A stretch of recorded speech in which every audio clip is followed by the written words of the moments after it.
say a few things. One is, look, in a major rebuild situation, to have 2 wins under your belt of the caliber at VCU, and we're literally, they won 90% of their games the last 6-7 years, and then to win at home versus North Carolina, where realistically they got a great chance of winning the whole thing, the whole national championship. With our team being the most inexperienced team in all of college basketball, the most inexperienced team, and in a rebuild situation in year 1 to have 2 wins like that is great for our confidence booster. But look, this league is a gauntlet, and as great as, and I told our guys, as great as that win was, I love the fact that after the game there was no at half court jumping around. We went through the handshake line and of course enjoyed the win, but we also know that it's a long season, long haul, but great for Georgia Tech, great for the program, and hey, we're sitting here in 2017 in January here as first place in the ACC. So what the heck? Hearing them say that VCU win, this sort of under the radar win, they'd be even more important than the I mean, you got to remember we lost 2 in a row, and we just got our butts kicked the game before. So to come off with that and be able to get a win on a place where it's, they've had such success in winning. Listen, we've if you asked me back in April, would we be sitting here, in the position that we're in, 1-0 in the ACC, 9-4. If we were in that record, I would have given you a big kiss right on the cheek if you said that at the start of January. And the athletic director when they hired me told me that we weren't going to win a game. Are you prepared to not win a game in the ACC play? Can you handle that? And if you should, you get Coach of the Year. Now I've got a good Coach of the Year bonus in my contract, but we got a long way to go. But so to this point, what I would tell you is we've done a nice job. We've gotten better, but we still got a long way to go. Nothing has changed with us. Our margin of error is 0. We are the most inexperienced team in all of college basketball, the most inexperienced team. Our margin of error, that if we don't play near perfect in certain areas that we got to be perfect at, it's going to be hard for us to win the game. So that's the facts of it. I know you're focused on the long term and said this is kind of a honeymoon year for you and this team, but do you think what back-to-back wins over Carolina can do for the brand of this program? Well, I think any back-to-back wins at any point in the ACC for us would really help. Look, what I would tell you is this: I don't think we can as much get caught up in the opponent because, again, our margin of error is 0. We do have severe limitations in some certain areas of our team. So we have to really continue to focus on Georgia Tech. What can we do to continue to get better, making sure that we execute and play with the right energy and effort, and really focus on that. And not as much as the opponent. Of course, we're going to prepare and do all that stuff. And that's not just coaches speak. I just think based on who we are for this year, with our limitations, we've got to really just making sure that for us, Georgia Tech, we've got to be really good at the controllables. We got to control the controllables and to give us any opportunity to try to win the game. What about you personally? Do you feel like you proved something as a new coach in this conference? It was interesting. Someone asked me, "Is this one of your biggest wins of your career?" I mean, this is my 8th year as a head coach, and whether it's a head coach or an assistant, even before Memphis and at Arizona, I've never been in a rebuild situation. I've always been where you either got to win it or worst case 2nd place, and so. This was a big win because I haven't been in a rebuild and kind of get us that, kind of monkey off our back in a sense of a big win. And because I had a lot of people tell me we were going to win a game in the ACC. I had more, it wasn't just people that were going to hire me. There was media people saying it, and outside people were saying we weren't going to win a game in the ACC. So, and I didn't know, I've never played in the ACC. So to be able to get that win was great for our program, and it was against a great team.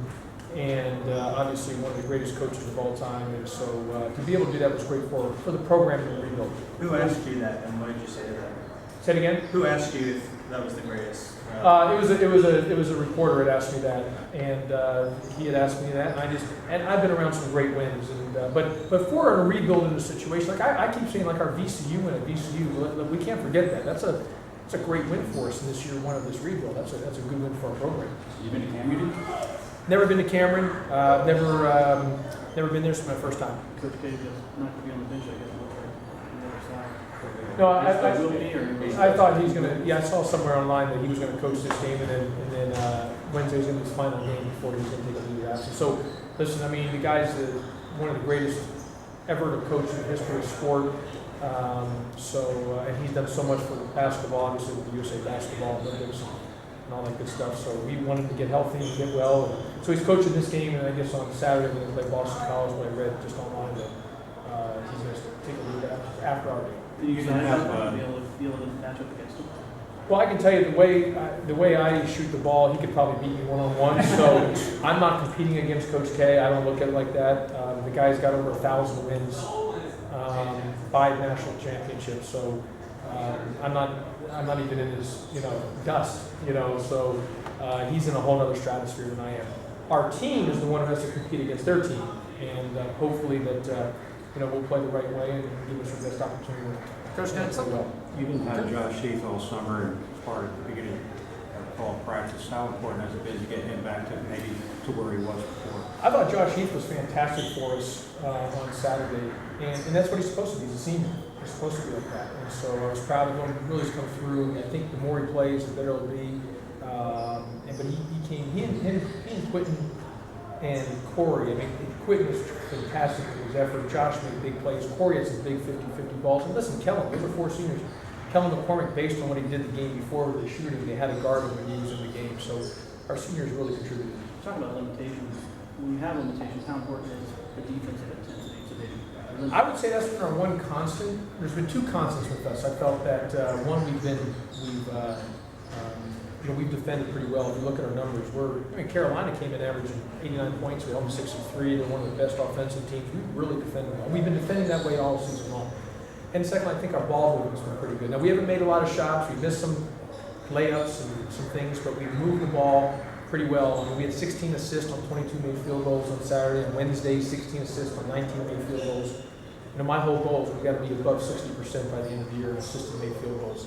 Like the leading team in the NBA is just a little above 63%. So moving the ball, having a lot of high assists is important for us. And at Duke, maybe more. At Duke, that's going to be important. I mean, it's going to be a great home crowd for them, obviously. But I don't care if it's there or anywhere else in the league. You're going to have great poise because it's going to be an environment. And now I'll tell you, VCU was loud, and I thought our guys handled it well.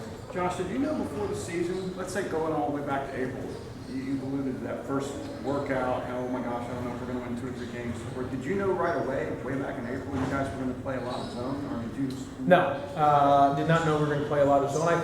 I felt that we were going to have to maybe come up with some different strategies on what can we do to give ourselves an opportunity to try to win games, both offensively and defensively. So, but hey, the guys have worked. I mean, one thing on defense is it's really on effort and energy and just playing hard. You don't have to have a lot of skill. It's really just flying around and playing hard, which we've done. Offense is more of a skill game, and we struggled in some areas there, but defensively we've been really good because it strictly comes on to energy and effort. And for the most part, we've been good in that area. What's your thoughts Luke on... Kennard, you see that he's scoring a lot of points, but the thing that maybe gets overlooked is he's getting to the foul line a lot. How important is it to stay in front of him and keep him off the foul? He's a stud. He's a pro. I saw him in high school a bunch. He's really good. He can score, and he's a high level player. And obviously, if Grayson Allen plays, I mean, I haven't seen anything that he is or isn't, but he's a pro too. So they got tons of pros. I mean, they got their whole team. You got about 8 or 9 pros on that team. So we're gonna have to play really, really well. We know that. What are your thoughts on the Grayson Allen situation and how Duke, as a coach, how do you think that they responded or handled that situation? I thought when Coach K, first of all, I'm not in the program, so I don't know, but I don't know whatever was upset after the game. He said he was going to deal with it afterwards, and he dealt with it. I mean, it's his program. He's the guy's been around a lot, so I don't know what the big at the time when he was coaching in the game, and then he took action. I mean, but it's his program, and I don't think anyone has any right to question Coach Krzyzewski on what he does or doesn't do with his team. How would you handle that situation? You know, I don't know. I haven't. If I'm in that situation, I'll deal with it. And but I would not make any rash or rush decisions. I'm not a rash or rush decision maker. I like to take my time, just like Coach K did. He took his time, was methodical about it, and slept on it and made a decision. I don't know what the whole deal was for him to make such a quick decision. And, but I don't think there's any right or wrong reason on it. I think as a coach, you determine what's best for your program and your team and go from there.